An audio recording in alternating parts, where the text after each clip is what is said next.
Nights into Dreams for the Sega Saturn is a classic in every sense of the word. It's certainly one of my favourite games. So since July 5th marks its 20th anniversary, let's take another look at this gem and see what made it work so well.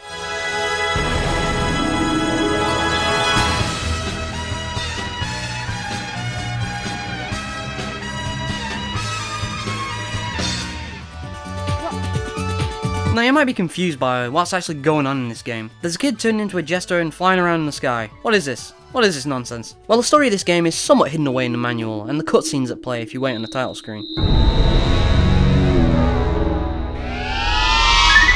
Basically we play as Clarice and Elliot, two troubled kids that meet the being known as NiGHTs in their dreams. NiGHTs ask them for help in stopping Wiseman the Wicked, an evil dream apparition intent on stealing all dream energy and escaping the human subconscious to rule the real world. That is to say, our world and not the popular reality television show, The Real World. Now this is where the gameplay comes in. At the beginning of each stage, you'll be able to wander around for a couple of seconds before, holy hell, mugged of all your dream energy, which has now been placed in the idea capture machines. That's idea with a Y, by the way. Anyway, you now have to meet up with NiGHTs, collect 20 blue chips, and fly into the idea capture machines to destroy them. This is done 4 times a stage before you will face one of the nightmare and bosses that Wiseman presumably sent to assassinate NiGHTs, Elliot and Clarice. Is any of this making sense? Well, this is a dream world with inspiration taken from the psychology of Carl Jung, similar to another video game franchise I'm partial to talk about on this channel, so it's not supposed to make any real world sense. The gameplay at the beginning of each stage is fully 3D, but NiGHTs' flying sequences, which are most of the game, are stuck on a 2D plane, probably for the best. The controls for 3D games back when this was released were really quite bad, so I'm glad they stuck with this side-scrolling approach. The flying just looks and feels majestic. The fact that you can perform aerial acrobatics with your shoulder buttons just adds to the sense of wonder this game has. The controls are really nice and fluid, provided you're not playing on the original Saturn pad. You're able to drill dash and perform a paraloop, which is a sort of black hole inside your trail when it forms a circle. You can use this to collect items and defeat enemies. The game doesn't actually tell you this, but the object isn't to complete the stages as quickly as possible. It's to rack up as many points as you can. Once you destroy the idea capture machines, you can head back to the idea palace and begin the next round, or mer as the manual calls it. But don't do that if there's still time on the clock. Circle the stage as many times as you can, fly through hoops, collect golden chips, do anything. Only when you have about 10 or 20 seconds left should you return to the palace. This is the surest way of getting a high score. What's that I hear? You don't care about getting a high score? Doesn't matter. Later on in the game, if you don't get a C or above, you won't be advancing to the next stage. Its emphasis on high scores, time, and checkpoints is very mid-90s Sega arcade, though this was never released in the arcades. Time is everything in this game. You have no health bar or anything. If you're hit by an enemy, you lose 5 seconds. So if you hate time in video games, this probably isn't for you. You even get chased by a clock if you spend too long outside of NiGHTs. But if you do like this frantic arcade feel, you may find this insanely addictive.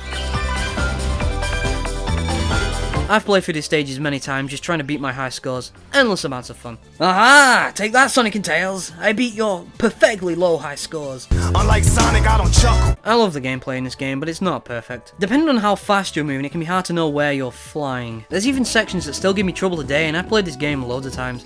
This part in the Mystic Forest with the car still has me sweating to find the exit. Suddenly you can fly in any direction, but there's only one way out.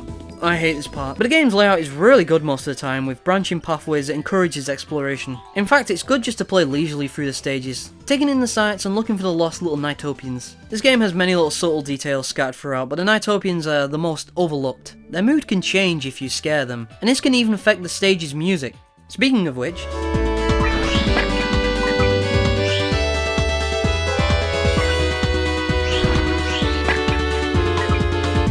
this game has one of the best soundtracks in a video game.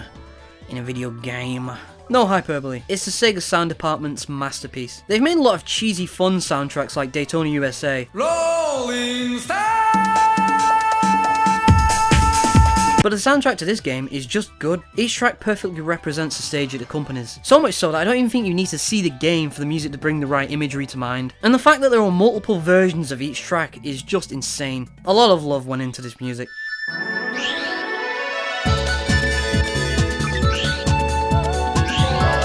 And all of this is capped by the game's ending song, Dreams Dreams, which is a legitimately good song. Again, not even in that cheesy Sega kind of way.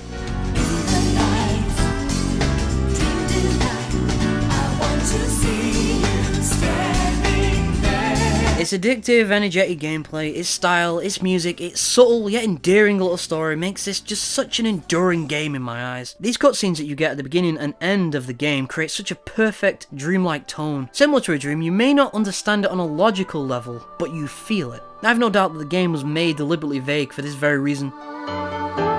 The way this game is able to convey emotion without a single line of dialogue is commendable, and something I wish its awful sequel should have taken inspiration from. Want to duelize with me? Ugh, don't play that one sucks. This game is actually quite difficult. I've not had trouble with the difficulty recently, but that's only because I played this game so many times I've pretty much mastered every stage. But I definitely remember it kicking my ass when I was a kid. Jackal scared the hell out of me. You don't have any checkpoints either, so if you run out of time on a boss, you have to play the entire stage again. Truly a nightmare.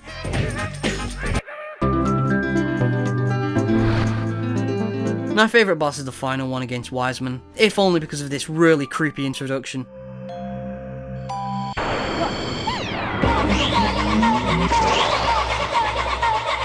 It's such a perfect boss fight. All the boss fights in this game are really creative and creepy now that I think about it. Even after 20 years, this game is still fantastic. I still have my copy for the Saturn, but if you don't own a Saturn, which you should, you can find this on the PC, PS3, 360. The HD PS3 version is what this footage was taken from. I would have recorded my original Saturn version, but it has unfortunately died of old age. Let her go.